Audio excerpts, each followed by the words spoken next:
So for the purpose of audio recording, I'm a white woman with short, dark hair. And yeah, I'm Elise Boileau. I'm researcher at the Audit Agency. And Oliver, do you want to just do a short introduction? Yes, hi, I'm Oliver, Director of Evidence and Insight, and I'm a white, blonde-haired male. Yeah, sort of me, black t-shirt, there we are. Jacqui, do you want to do a short audio description, please? Sure. I'm Jacqui. I'm a senior consultant at the Audience Agency. My pronouns are she, her, and I'm a white woman with reddish purplish hair and glasses. Fantastic. So that will be us talking today. And yeah, feel free to put any questions in the chat or raise your hand. Or if you want to put questions in the chat for us to answer during the Q&A or that sort of thing, or ask any specifications about something we're saying that's unclear, anything like that, use the chat for that. I think that is it for housekeeping, so we can dive straight in. But I'm just going to give you a little bit of context around the analysis before Oliver talks us through the findings. Yes, the recording will be accessible after the session, and we will also send you the slide deck. So this analysis is based off of a question in one of our earlier waves of the participation monitor. What single change would make most difference to you being able to attend and enjoy cultural events more? This is what we asked to our entire sample, which is sampled to be representative of the whole population of the UK as much as possible.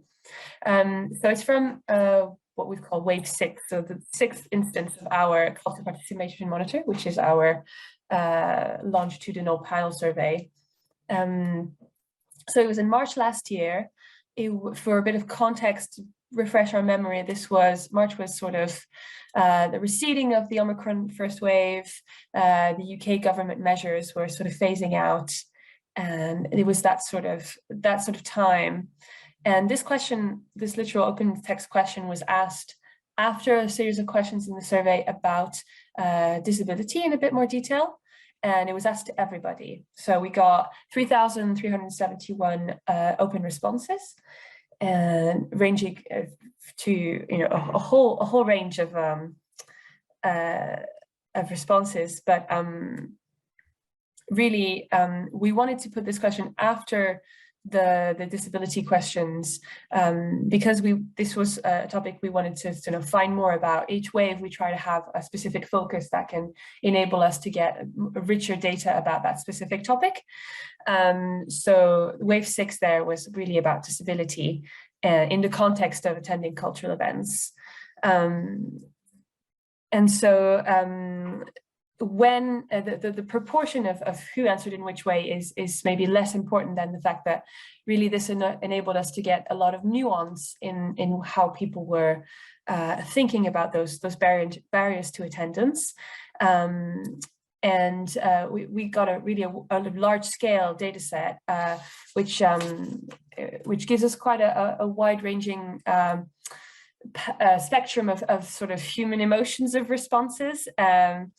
And yes, so this can range from from something where it's just a very positive response. You're thinking this is where you feel it's actionable. You feel people are interested in attending. But on the other hand, you can also get some responses where people are categorically not really interested, and that is just what to be expected in a survey that's representative of the whole population, rather than as opposed to a survey maybe that you would send to your audience where everyone has already as a baseline a bit of an interest in cultural events. So this is just something to keep in mind, that there are also these sort of responses in this data set that we have. And then some responses, that can feel a little bit harrowing or just a bit depressing, and ranging all the way to just downright weird responses that you can't really do anything about. But it's also part of that full spectrum of how people respond, and in their sort of, they will be weird and various, and that is just part of the benefits and the the challenges of dealing with open responses. But this is sort of just to give you an overview of what it looked like to look at this sort of data. Now that this is sort of the scene has been set, so to speak, we can take a deeper dive into what we found, and I'll pass over to Oliver for this. Great. Okay, thanks, Elise. So yes, as we said, we had these sort of over 3,000 responses. We went through and coded each of them individually, started to cluster those codings into groups, and those groups into kind of like a really sort of top level, really aggregate groups. We can share the kind of those more detailed breakdowns as part of the slides as we share them later. But in essence, as Elise said, it's not about proportions, but worth noting, we had a big chunk of people just saying nothing, which probably wasn't so much people saying there are no problems, but people saying that nothing would make them come. It probably is a bit of both of those things.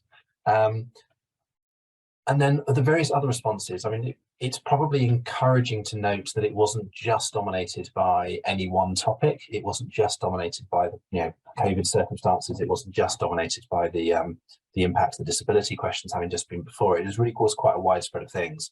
And with a sample that big, we managed to get quite a lot of sort of quite specific responses within that.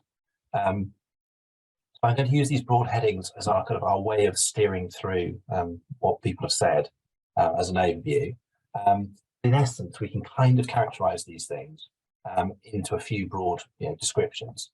So access and health, there's a whole load of things that might relate to disability, might relate specifically to COVID and health. So where things are about COVID, but more about how people feel about COVID, we've kept that in terms of them and their circumstances. But where it's talking about the presence of COVID in the population, etc., that's in there. Even back then, even back last March, money and cost of living was still referenced directly. Of course, money's always been a barrier and an issue, so it's not like sort of money was invented as a problem in the last 12 months. Nonetheless, there are various different comments about that, which we'll unpack. This next pair, we've kind of described them. So the personal circumstances, which we kind of said, oh, it's not you, it's me. So it's kind of like, it's not about what the organisations are doing, or the venues or sites, whatever are doing. It's saying, well, actually, it's something about my particular life, which is meaning that I'm disinclined to attend. It could be having children, it could be particular feelings or things. Then there's the flip side of that. So it's saying, actually, there are very specific things about the offer that could be different, that would make a difference. But of course, there's also it's them, it's other people. So as Jean-Paul Sartre said, hell is other people.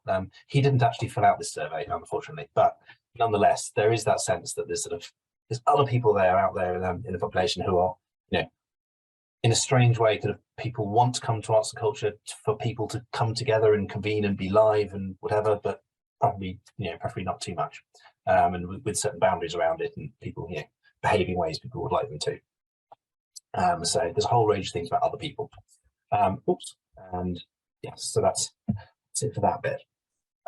So what I'm going to do is I'm going to talk through those sort of top half a dozen topics, pulling out just a few particular things. First, the top line, then a sort of a couple of interesting curios underneath for the first three, then the second three, and then try and distill what it might be amounting to. So that larger category in terms of venue provision and preference,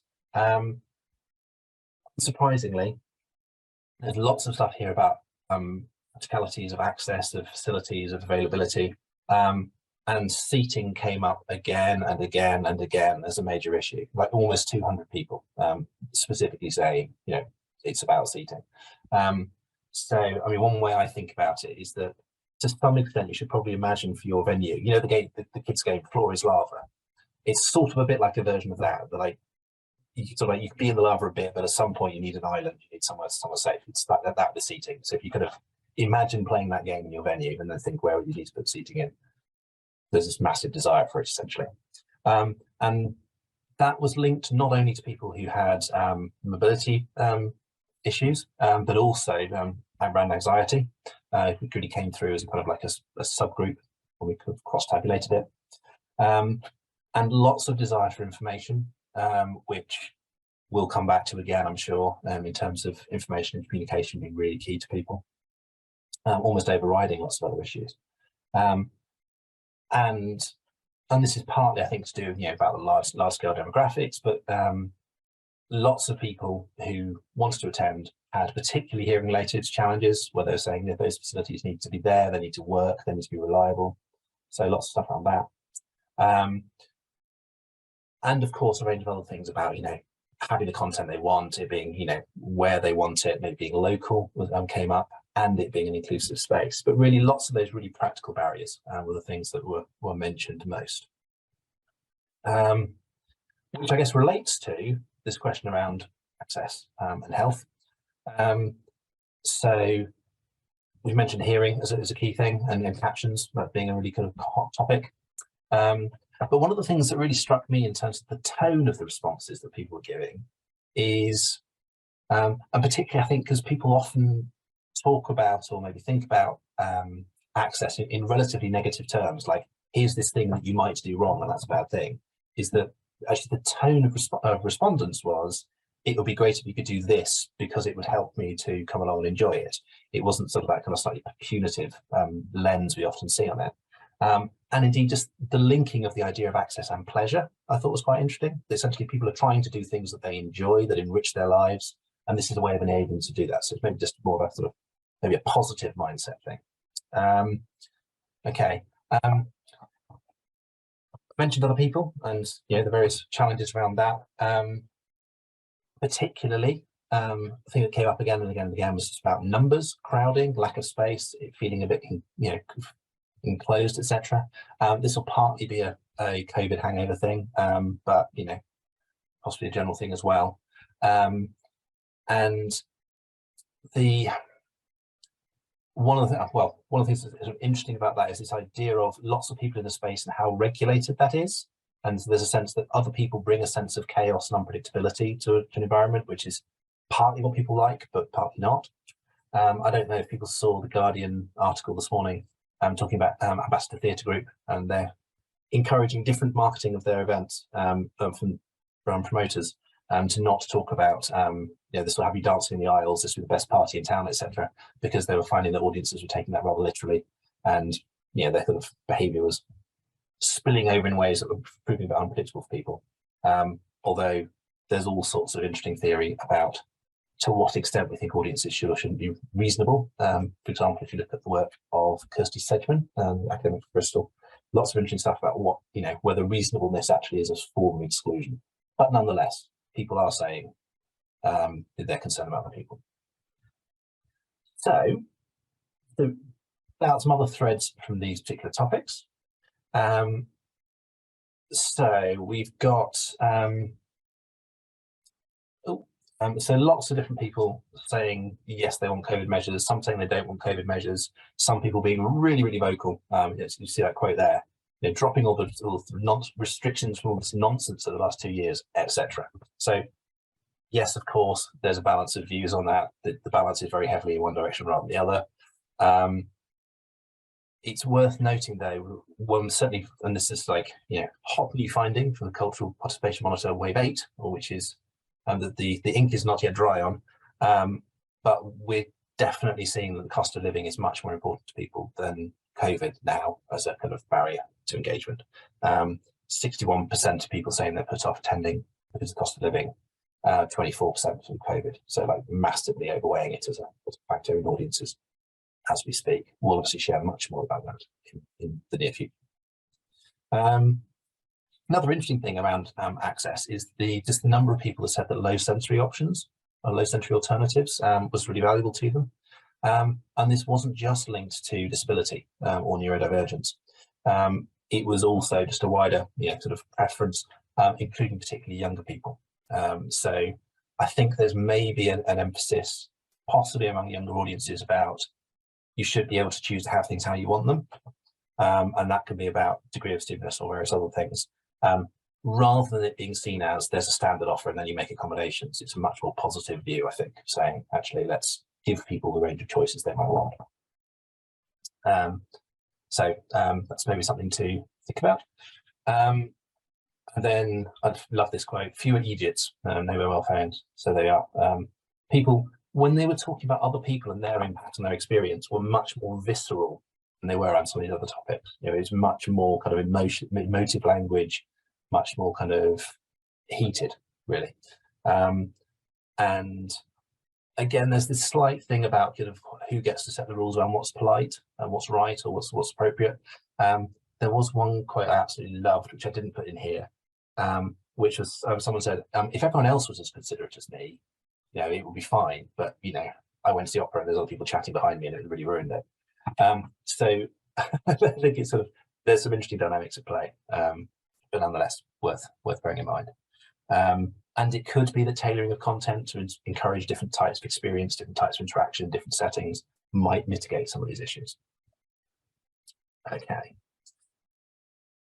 Then the next tier of things, briefly, money and money and cost and so forth.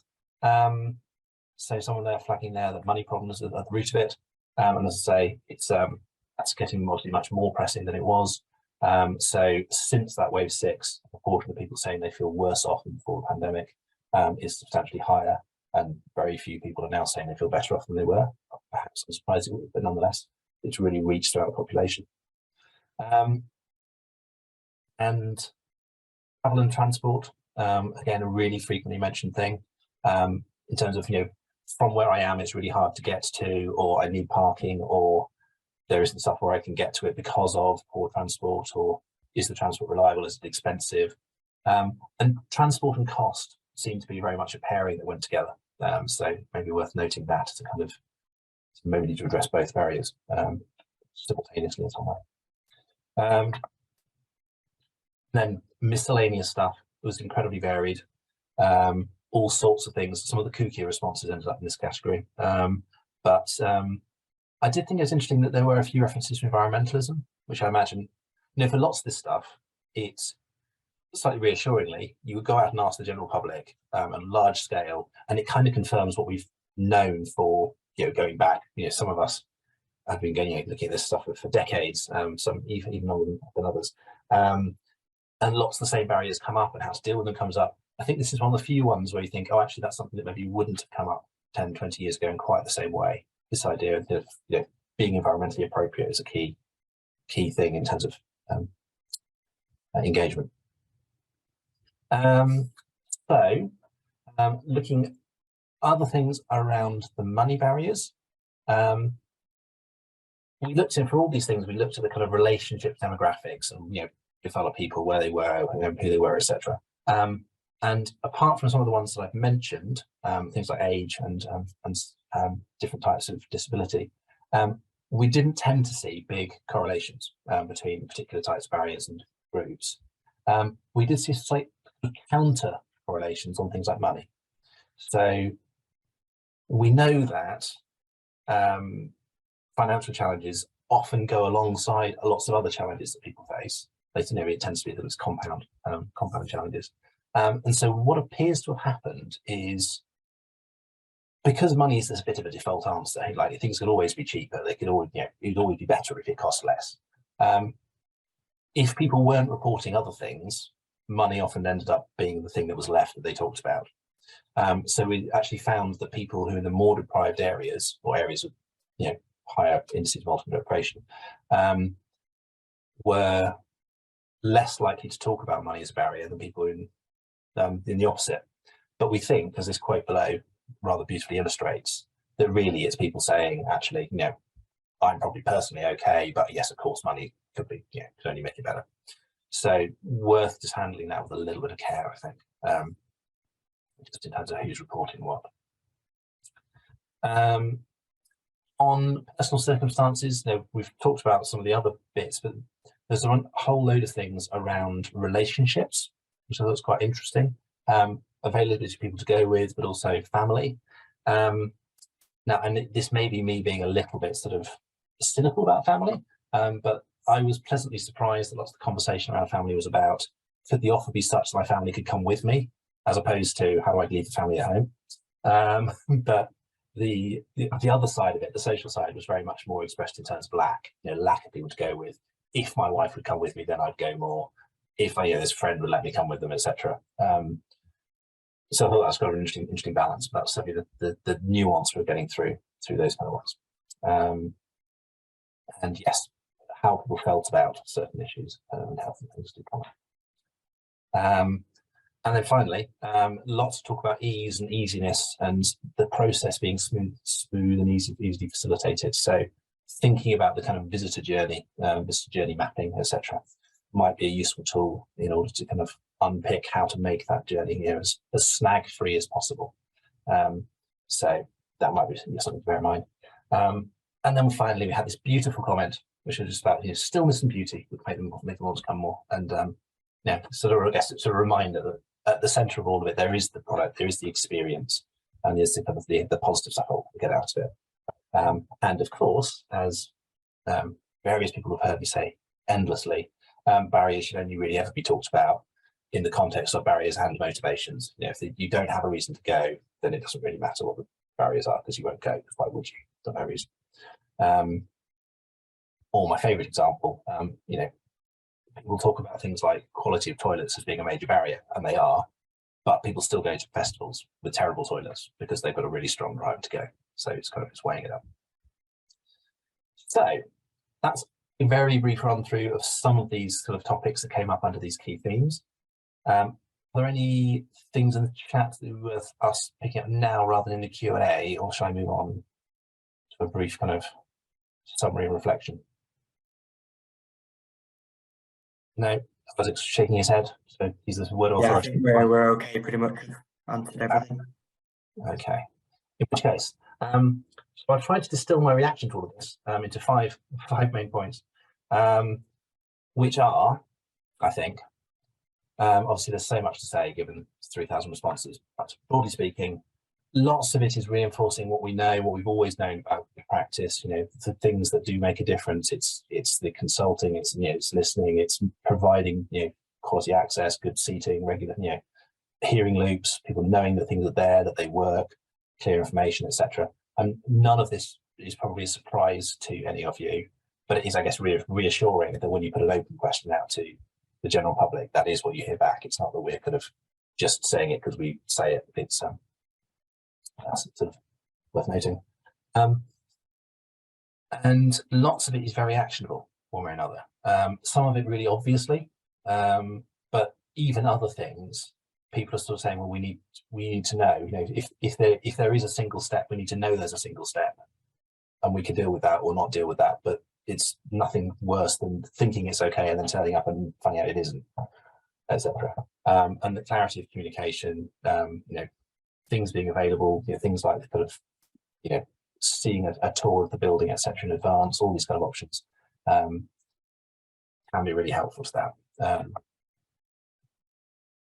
This is partly backed up by various other research we've seen done by third parties, but mental health is clearly a major challenge at the moment across the wide population. It's definitely impacting the way that people attend, whether people attend, how people attend. And so it's just worth being really conscious of that and really thinking through, whether, staff's awareness of mental health and how to respond to people, what helps people. And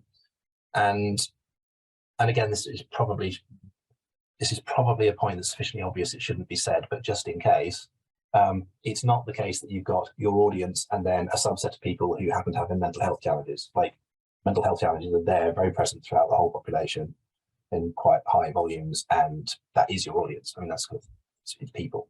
So worth being really clear on that, and particularly among younger people, it's looking really sort of. We could see within this data that there was a great diversity of needs. People are asking for different things, but often even slightly contradictory things. So people are saying, turn up the volume, turn down the volume. I want it to be like an intense live experience. I want it to be quiet and still, etc. Given that there are those different needs, it may be useful where possible to try and differentiate, to try and target people towards different spaces, different times, different offers, so that people can have those different needs met in different ways. And then just finally, to say, it's also probably useful to think about the way that certain types of barriers work. So some barriers are things that are essentially disqualifying for your venue. So if something is wrong with your venue in such a way that people can't engage for whatever reason, that's just, it's like a straight fail. Like it's like a bit on the X Factor with all the, the red lights go up and it's like, you're out. There'll be other things where it's it's relatively weighted against motivations or benefits, whatever. So it's like, it makes it a bit worse, but there are other things to make it better. What's the trade-off? Is it worth it? And obviously you want to do things about both of those, but obviously they are functioning slightly differently. So it's worth being aware of those. And of course, giving priority to things which are actively stopping certain communities. The other thing about them is that all of these barriers are interconnected in various different ways. And some of that we could see even in these relatively short comments that people were giving. So I'm just going to present two examples of quotes from people and how we can see actually there's a bigger interconnected dynamic going on underneath them. So here are a bunch of things that people have talked about in terms of barriers. And so from this quote, someone said, I want fewer people because as a combination of previous mental health issues and the pandemic, they're very nervous of large gatherings. So we start off with concern about COVID, mental health, leading to anxiety, leading to concern about other people. That then leads to lessened confidence about attending. That then leads on to them wanting to stay at home. You could also imagine that starting to spiral back, where the more you stay at home, the more inclined you are to feel anxious. So it's not a simple, here's a thing, you deal with it, it's dealt with. It's that there's lots of complex things that interrelate to each other. You need to sort of be aware of some of these dynamics and what you can do to mitigate different bits of this. And the bits that within your control could be enough to kind of help make a difference. On this other one, someone talking about Jacqui and public transport, and or someone else saying, they've got children, they need a car, or they struggle to get out. Again, you can see these different things are leading to transport issues, which can lead them directly to stay at home, but it can also lead to anxiety, lack of time, it's more inconvenient, it's more difficult. And then all those things then compound into kind of reduced attendance. Again, it's a complex web of things that are interacting in terms of barriers. It's not just a kind of, here's a block, then, address the block and it's solved. So just trying to place a little bit of, I guess, some of the complexity into the conversation that I think we all know is there. So that's it from me. I'm going to pass over to Jacqui, one of our senior consultants, to say just a little bit in reflection for this as well. So, Jacqui. Sure. Thank you for that. I've found the results really interesting. And one of the key things that really jumped out to me is the fact that it's something that you said right at the beginning, actually, Ollie, which is few of these barriers are new. So people have faced a number of these barriers for a very long time. They may have become exacerbated by recent events like the pandemic and the cost of living crisis. But people for whom cost has always been a barrier, that may be more of an issue now, and it may be more of an issue for more people because of the cost of living crisis. But the sort of what I take away from that is the somewhat reassuring thought that any resource that you put into addressing these barriers is likely to be useful for a very long time. So it will continue to help people to engage with you. It's not just reacting to something that's happening at the moment, and then you have to, put in a whole set of new things later on. So it is worth spending a bit of time and money resource in actually addressing the barriers that you think are appropriate for you in your particular situation. So that was my first thought. And also in addressing some of these barriers for people who have identified a particular difficulty, you can also make it easier for other people as well. So anything that you put in place for one group of people is likely to make the experience better and more accessible for others. So again, that use of resources actually, you see a good return on that in terms of engagement. So that was two overall things. And then I was thinking about the sort of practical things you might do in response to some of these issues. And a piece of research that we did a little while ago with a theatre identified that one of the issues that people had was overcrowding in the foyer before you go into the auditorium, particularly for people with anxiety or disability.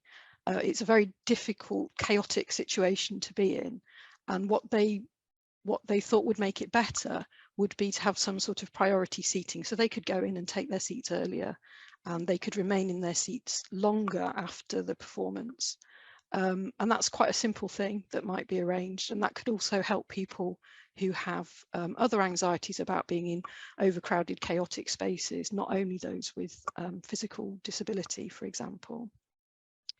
And also thinking about the seating issue, which I think people in sort of museums and galleries and heritage sites will be familiar with that particular problem.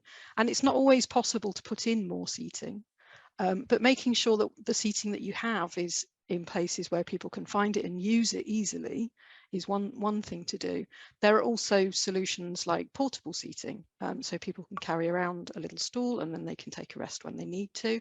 It's not appropriate for everybody, but it can sometimes alleviate that issue. And I think simple things like Ollie mentioned, for example, 360-degree tours of your venue or your building can help people in a number of different ways, because if they can see what to expect before they visit, that's going to alleviate a lot of anxiety, both for people who are looking for very particular facilities like seating. They can see, you know, where it is and what sort of seating it is, but also for less confident visitors, people who perhaps haven't visited you before, they will have a better idea of what to expect. And linked to that, and also to the conversation around behavior of other people, I think that works in two ways as well, because we know that one of the most significant barriers for people who are lower engaged, for example, is not only not knowing what to expect from a visit or attending a performance or something like that. It's also knowing what might be expected of them. So if you're visiting a museum and you've got boisterous children, are you going to be made to feel embarrassed? Are you going to be asked to leave?